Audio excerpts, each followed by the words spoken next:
De tjerkentjenst van de Admiraliteitsdagen die is, krijgt wat inkwatten door het minnewaar. De collecte van de tjerkentjenst die gaat naar Stichting Vluchtelingenwerk. Fouke Dijkstra van Stichting Vluchtelingenwerk. Wat doe je hem krijgt? Wij zetten ze dus in voor vluchtelingen die wonen in de gemeente Dongeradeel. We begeleiden hun, we doen maatschappelijke begeleiding en we helpen de mensen eerst met het inrichten van de woning. En dan ongeveer een uur komt er iemand thuis en die helpt hen met de paparazzen en hun maar wat wegwijsmeid hier in de omjouwing. Ik ben Sana Al-Halabi, ik ben 34 jaar.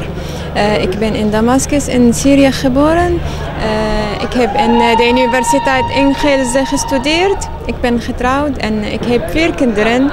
Ik verliet Syrië in 2013 met mijn gezin naar Libanon. Mijn man ging alleen naar Nederland. Ik heb 1,5 jaar in Libanon met mijn kinderen gewoond.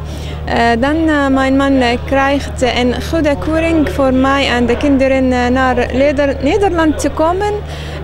Ik woon in Dokkum sinds 1 jaar en 4 maanden. Mijn kinderen gaan naar de basisschool hier in Dokkum en ik ga naar de school in de vluchtelingenwerk. Er komen een soort vluchtelingen binnen, hebben we weten. Dus ja, er komen ook in Dokkum en in alle dorpen meer in Dongeradeel. Ook een soort nieuwe bewoners.